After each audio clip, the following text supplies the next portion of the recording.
9 बजे सिर्फ DD news पर।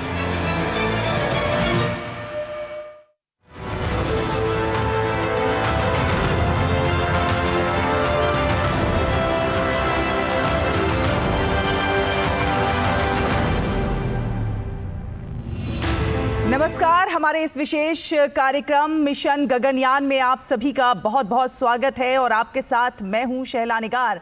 आपको बता दें कि भारत एक बार फिर अपनी अंतरिक्ष के क्षेत्र में लंबी छलांग लगाने को तैयार है। इसरो आज श्रीहरिकोटा अंतरिक्ष केंद्र से परीक्षण यान TVD-1 को लॉन्च करके गगनयान मिशन के लिए मानव रहित उड़ान का परीक्षण शुरू करने जा रहा है। लॉन्चिंग के दौरान क्रू मॉड्यूल को आउटर स्पेस तक भेजा जाएगा और इसके बाद बंगाल की खाड़ी में उसकी लैंडिंग कराई जाएगी। भारतीय नौसेना इसकी रिकवरी करेगी। इस टेस्ट उड़ान की सफलता के आधार पर ही आगे मिशन गगनयान की योजना बनाई जाएगी। चंद्रयान 3 की ऐतिहासिक सफलता के बाद भारतीय अंतरिक्ष अनुसंधान संगठन यानी इसरो अपने स्वर्णिम अंतरिक्ष इतिहास में एक और बड़ी उपलब्धि हासिल करने की राह पर चलने को तैयार है। टेस्ट व्हीकल यानी परीक्षण वाहन ऑर्बिट मिशन 1 TVD-1 को श्रीहरिकोटा के सतीश धवन अंतरिक्ष केंद्र से लॉन्च किया जाएगा। परीक्षण के दौरान क्रू मॉड्यूल को अंतरिक्ष में ले जाया जाएगा। इसके बाद इसे पृथ्वी पर वापस लाकर बंगाल की खाड़ी में उतारा जाएगा और इस दौरान ये देखा जाएगा कि जब गगनयान में अंतरिक्ष यात्रियों को भेजा जाएगा तो उनके सुरक्षा मानकों में कहीं कोई कमी तो नहीं रह गई है।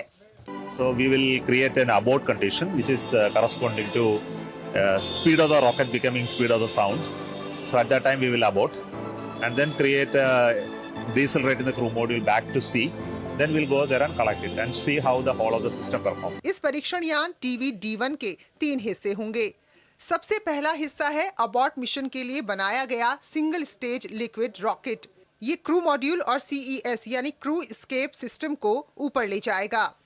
दूसरा हिस्सा है CM यानी क्रू मॉड्यूल, जो इस यान का सबसे महत्वपूर्ण हिस्सा है क्योंकि अंतरिक्ष यात्रियों को इसी के अंदर भेजा जाना है। इसके अंदर चालक दल के लिए पृथ्वी जैसा वातावरण बनाया जाएगा।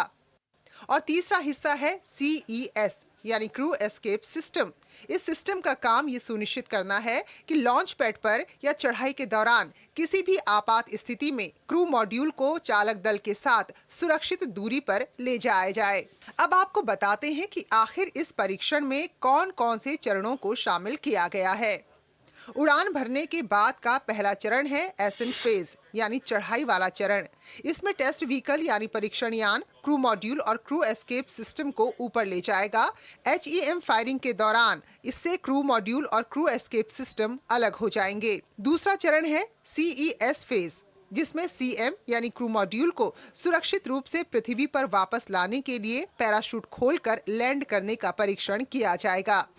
ये श्रीहरिकोटा के तट से करीब 10 किलोमीटर दूर बंगाल की खाड़ी में उतरेगा।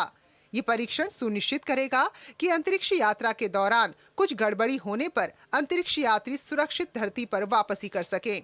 इसके बाद CM यानी क्रू मॉड्यूल को चालक दल के साथ सुरक्षित दूरी पर पहुंचाने के बाद CES यानी क्रू एस्केप सिस्टम अलग होकर आगे बढ़ेगा और कुछ दूरी तय करने के बाद CES यानी क्रू एस्केप सिस्टम भी बंगाल की खाड़ी में उतर जाएगा। परीक्षण यान D1 यानी TVD-1 के बाद D2, D3, D4 परीक्षण किए जाएंगे। इसके बाद मिशन गगनयान के तहत मानवयुक्त विमान अंतरिक्ष में भेजा जाएगा। अगर ये मिशन कामयाब होता है तो अमेरिका, चीन और रूस के बाद भारत ऐसा करने वाला चौथा देश बन जाएगा। Ayesha Khanam, DD news, Bengaluru.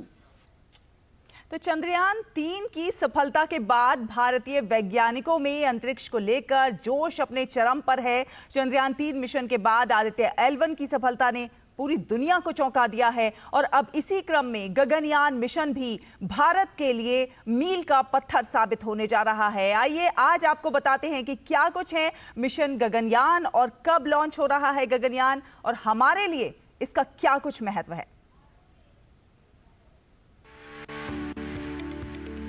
गगनयान भारतीय अंतरिक्ष अनुसंधान संगठन इसरो का एक मिशन है।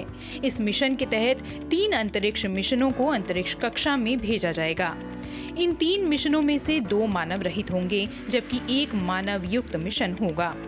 मानव अंतरिक्ष उड़ान कार्यक्रम, जिसे ऑर्बिटल मॉड्यूल भी कहा जाता है, में 1 महिला सहित 3 भारतीय अंतरिक्ष यात्री होंगे। ये मिशन 5 से 7 दिनों के लिए पृथ्वी के करीब 400 किलोमीटर की ऊंचाई पर निम्न भूकक्षा में पृथ्वी का चक्कर लगाएगा। भारतीय अंतरिक्ष अनुसंधान संगठन इसरो गगनयान मिशन के तहत 21 अक्टूबर को परीक्षण उड़ान लॉन्च करेगा। इसका परीक्षण सुबह 7 बजे से 9 बजे के बीच सतीश धवन अंतरिक्ष केंद्र श्रीहरिकोटा से किया जाएगा। परीक्षण के दौरान मॉड्यूल को अंतरिक्ष में ले जाया जाएगा। इसके साथ इसे पृथ्वी पर वापस लाकर बंगाल की खाड़ी में उतारा जाएगा। इसका मुख्य उद्देश्य गगनयान मिशन के दौरान अंतरिक्ष यात्रियों की सुरक्षा सुनिश्चित करना है। इसके पेलोड में क्रू मॉड्यूल और सर्विस मॉड्यूल शामिल होंगे। क्रू मॉड्यूल मानव को ले जाने वाला अंतरिक्ष यान होगा, जबकि सर्विस मॉड्यूल आपातकालीन निकास और आपातकालीन मिशन अबॉर्ट व्यवस्था से लैस होगा। गगनयान के प्रक्षेपण के लिए 3 चरणों वाले GSLV Mk3 का उपयोग किया जाएगा, जो भारी उपग्रहों के लॉन्च में सक्षम है। GSLV Mk3 को लॉन्चिंग वाहन मार्क 3 LVM-3 भी कहा जाता है। गगनयान मिशन की कामयाबी हमारे लिए खास अहमियत रखती है। इस मिशन की सफलता के बाद भारत ऐसा करने वाला चौथा देश बन जाएगा। इससे पहले अमेरिका, चीन और रूस ऐसा कर चुके हैं। 12 अप्रैल 1961 को सोवियत रूस के यूरी गागरिन 108 मिनट तक स्पेस में रहे थे। 5 मई 1961 को अमेरिका के एलन शेफर्ड 15 मिनट तक स्पेस में रहे थे, जबकि 15 अक्टूबर 2003 को चीन के यांग लिवेड 21 घंटे तक स्पेस में रहे थे। ये देश में विज्ञान एवं प्रौद्योगिकी के स्तर को बढ़ाने और युवाओं को प्रेरित करने में मदद करेगा। गगनयान मिशन में विभिन्न एजेंसियों, प्रयोगशालाओं, उद्योगों और विभागों को शामिल किया जाएगा। ये औद्योगिक विकास में सुधार करने में मदद करेगा। सरकार ने अंतरिक्ष क्षेत्र में निजी भागीदारी को बढ़ाने के लिए किए जा रहे सुधारों के क्रम में हाल ही में एक नए संगठन इन स्पेस के गठन की भी घोषणा की है। ये सामाजिक लाभों के लिए प्रौद्योगिकी के विकास में मदद करेगा। ये अंतर्राष्ट्रीय सहयोग को बढ़ावा देने में भी मदद करेगा।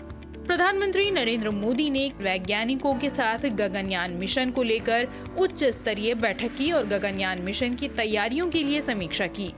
उन्होंने वैज्ञानिकों से कहा कि वे 2035 तक एक भारतीय अंतरिक्ष स्टेशन स्थापित करने और 2040 तक पहले भारतीय को चंद्रमा पर भेजने का लक्ष्य तय करें। प्रधानमंत्री ने वैज्ञानिकों से वीनस ऑर्बिटर मिशन और मार्स लैंडर सहित अंतर्ग्रहीय मिशनों की दिशा में काम करने का भी आह्वान किया। प्रधानमंत्री ने भारत की क्षमताओं पर विश्वास व्यक्त करते हुए अंतरिक्ष अन्वेषण में नई ऊंचाइयां छूने की देश की प्रतिबद्धता की पुष्टि की। यदि आप भी इस पल के साक्षी बनना चाहते हैं तो lvg.shar.gov.in/VSC registration/index.jsp पर पंजीकरण कर सकते हैं। Bureau report DD news.